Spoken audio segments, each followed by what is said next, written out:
think to myself, what a wonderful world.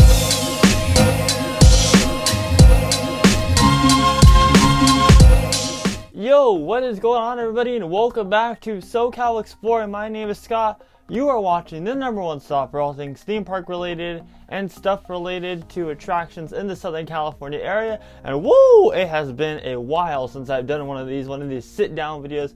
Guys, I've been constantly going for the past month out at the parks, bringing you guys updates from Disneyland to Universal to SeaWorld. So you're going to want to hit that subscribe button, because those videos are just going to keep coming out more and more. But right now I'm taking a week break for the holidays, not from YouTube, but a week break from going out to the parks. Instead, I'm going to be filming these sit down videos for just this week, and maybe leading a little bit into the earlier stages of January. But around January 3rd is when the updates at the parks will start to pick back up. So you're going to want to subscribe, because I have been doing weekly theme park updates, from construction updates to what's going on in the parks to everything. I've been doing them weekly, and I will continue to be doing them weekly just for you guys. So subscribe with those bell notifications on, and follow us on our social medias at SoCal Exploring Media on Instagram and at SoCal Exploring on Twitter.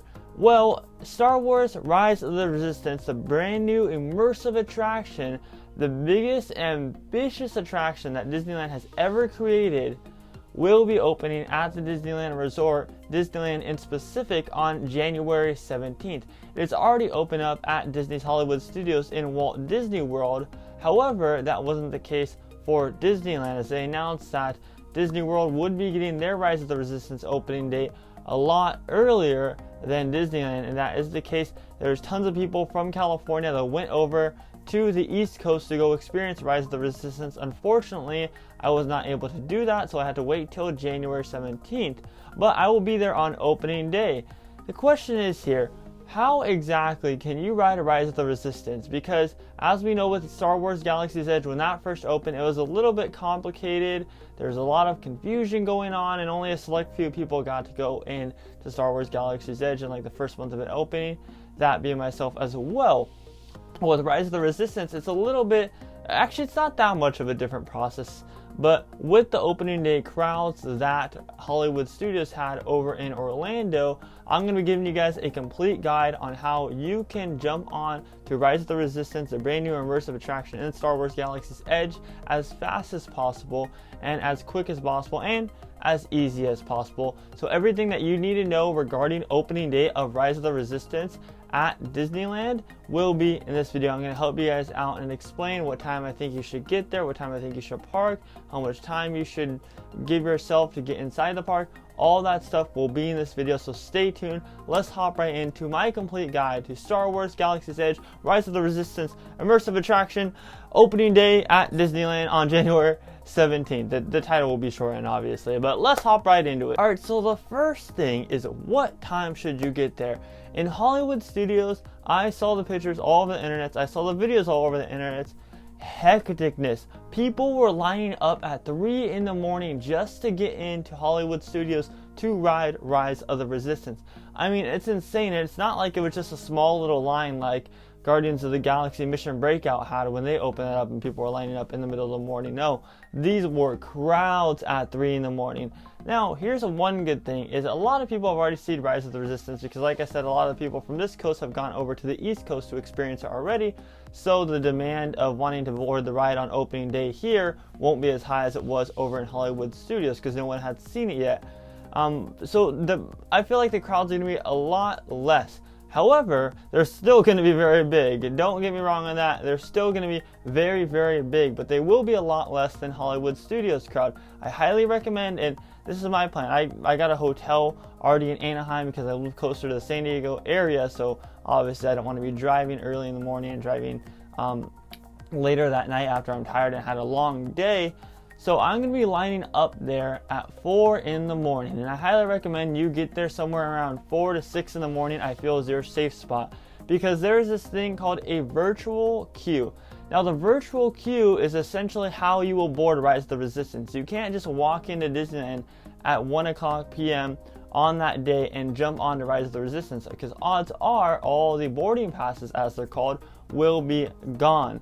So you need to get there early. Even if you don't get there like super early, like 4 or 5 in the morning, you need to get there at least at rope drop to secure your place in the virtual queue. Now, once you are secured in the virtual queue, which you can do on the Disneyland app, you'll be placed into a boarding group, and the boarding groups are from like 1 to 10, 10 to 20, etc., etc. And then Disneyland will notify you when exactly it's your time to ride Rise of the Resistance, and you'll just walk right into the experience when your boarding group is being called. Now, the reason I'm saying get there early on opening days, if you are going on opening day, I highly recommend getting there at 4 to 5 in the morning, because odds are there will already be people queued up outside of Disneyland waiting to get inside, because as soon as you get into Disneyland, you can make that boarding group. And I'm sure that Disneyland will be opening their gates around 6 o'clock in the morning. Don't quote me on that, but with Hollywood Studios, they did open like an hour earlier just so people can get their spot in the virtual queue and everything, because you have to be inside the Disneyland park to make this boarding group, this boarding pass. So you can make it for you and your party, and make sure that's a big thing. Make sure that you have everybody in your party in your boarding group, because there's been a lot of issues with that, especially with the opening of Galaxy's Edge. A lot of people didn't include all of their party members. Instead, they just put themselves on there, and it was just only good for one guest out of the party. So make sure that you have everybody in your party on that little boarding group pass / thing, which you can make in the Disneyland app.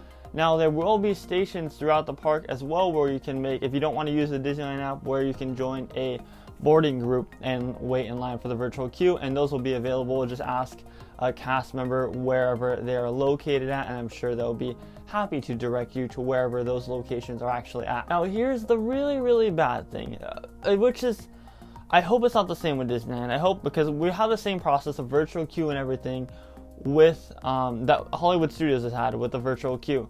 I hope that this isn't the same at Disneyland. You can currently only hold one boarding pass, not at a time, but you can only hold one boarding pass a day. As far as I'm concerned, I don't know, correct me if I'm wrong down below, but I've been seeing a lot of stuff saying you can only hold one boarding pass one day. So what does that mean? That means you can only ride Rise of the Resistance once while these virtual queue process is still in play.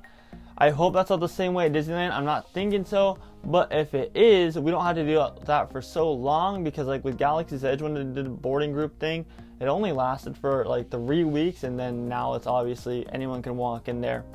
So hopefully that's the same case with the Rise of the Resistance attraction. I'm just really concerned because I want to ride the ride more than twice. You know, I want to ride the ride more than twice. I want to ride it like 4 times on opening day. So that's the only concern to me. Hopefully that's not how it is. Hopefully people are just saying that because maybe like all the boarding groups like sold out by the time they got off their boarding group, and you can't hold more than one at a time, which would make sense. But who knows? More details will be released by Disneyland at a later date as we get closer to January 17th. But I highly recommend, like I said, getting there early, so that way you're all queued up, you can get into Disneyland, and you can get that virtual queue going, the whole virtual queue process. So when you're one of the more earlier boarding groups, and you can be one of the first riders to ride Rise of the Resistance at the Disneyland park. Highly recommend you getting there early. Getting there early is the key. Now, I'm assuming with Star Wars Galaxy's Edge on opening day, they had the parking garage open at midnight already. So I'm assuming they will already open the parking garage somewhere around 2 in the morning. Like I said, Disneyland will release more details as far as parking goes and queuing goes once we get closer to January 17th.